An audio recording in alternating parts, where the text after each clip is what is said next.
Hai semuanya, apa kabar? Sehat, sukses, bahagia selalu ya. Jangan lupa subscribe, karena subscribe itu gratis.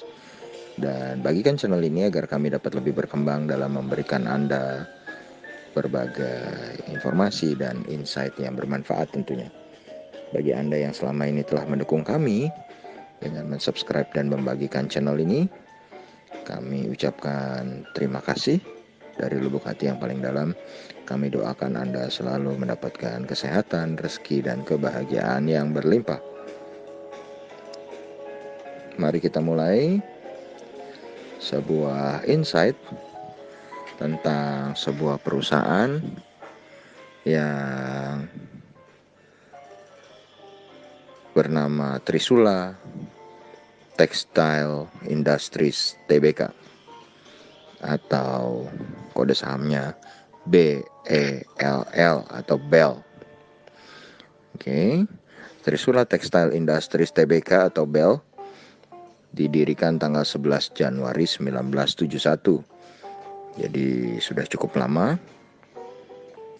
Dengan kantor pusatnya dari Trisula Textile Industries ini berlokasi di Jalan Mahar Martanegara nomor 170, Baros, Cimahi, Jawa Barat. Berdasarkan anggaran dasar perusahaan, ruang lingkup kegiatan dari BEL adalah bergerak di bidang perdagangan pakaian jadi atau garment, industri garment, industri tekstil, serta usaha terkait lainnya. Produk-produk utama yang dihasilkan oleh BEL antara lain 100% polyester, polyester rayon, polyester cotton, dan seragam corporate atau corporate uniform. Saat ini merek utama yang dimiliki oleh Trisula Textile Industries Tbk yakni merek lokal tekstil Bellini, ekspor tekstil Katrina, dengan konsumennya meliputi Jepang, Amerika, Amerika Selatan, Timur Tengah, Australia, dan Vietnam. Dan corporate uniform melalui merek Mido Uniform yang dikelola anak usaha Mido Indonesia. Kemudian kalau kita lihat di pasar modal Indonesia, BEL diperdagangkan dengan market cap atau nilai pasar sebesar 1,09 triliun. BEL sendiri adalah sebuah perusahaan yang listing pada tanggal 3 Oktober 2017 dengan pemilik saham utamanya adalah PT Trisula International Tbk sebesar 78,52%. Kemudian Ferry Sujono sebesar 5,22%. Masyarakat sebesar 15,47%.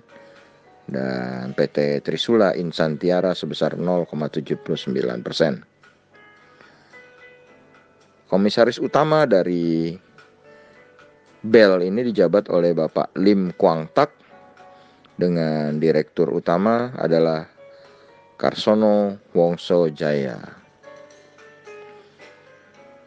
Kemudian kalau kita pindah ke fundamentalnya, EPS dari BEL sendiri saat ini diprediksi adalah 0. Kenapa 0?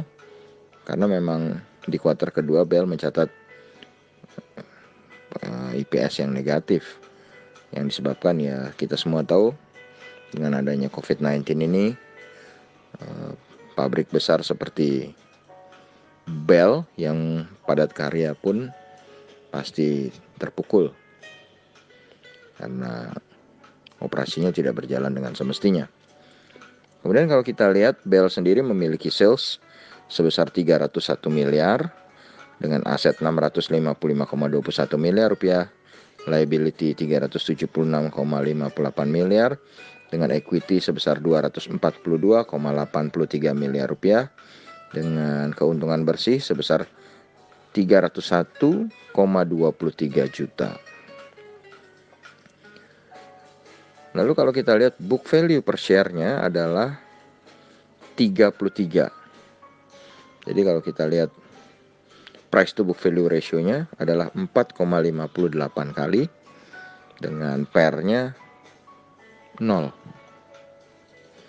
Dan kalau kita lihat net profit margin-nya yang sangat tipis 0,1% dengan return on equity 0,24% dengan return on asset sebesar 0,09%.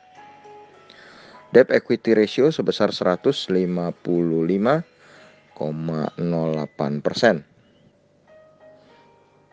Yang menarik dari BEL ini adalah sejak tahun 2018 ketika mereka mulai melantai, mereka tidak pernah surut dalam membagikan dividen. Jadi mereka membagikan dividen setiap tahun 2018, 2019, dan 2020. Memang kalau kita lihat pertumbuhannya dari 2017 ke 2018 dan ke 2019, sebenarnya pertumbuhan BEL ini cukup bagus ya. Artinya EPS mereka cukup baik. Cuman kalau kita lihat di tahun 2020, karena terserang COVID-19, keadaannya cukup berantakan. Dan kalau kita lihat dari price range-nya sendiri, harga BEL saat ini adalah 151, di mana secara year to date harga terendahnya adalah 103, terendahnya 250. Jadi masih cukup murah secara year to date-nya. Sedangkan secara one year-nya berada di kisaran 87 sampai 250, tetap masih harganya saat ini masih cukup murah. Sedangkan kalau kita lihat investor asing selama 1 bulan terakhir hanya membukukan transaksi jual bersih sebesar 1 juta dan secara year to date membukukan transaksi jual bersih sebesar 60 juta rupiah. Demikianlah sedikit tentang sebuah perusahaan tekstil yang cukup terkenal dengan produknya yang terkenal yang bernama BEL ini. Ini bukan ajakan untuk membeli saham BEL. Kami hanya mencoba menggambarkan sebuah perusahaan yang berada di harga di bawah 200 rupiah. Perusahaan ini keunggulannya rutin membagikan dividen dan pertumbuhannya sebelum COVID cukup baik. Yang membuatnya menjadi jelek adalah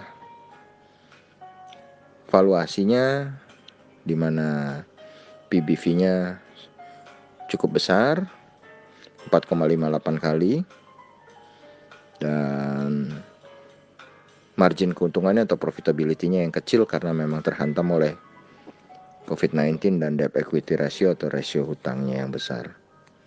Terima kasih banyak, semoga bermanfaat.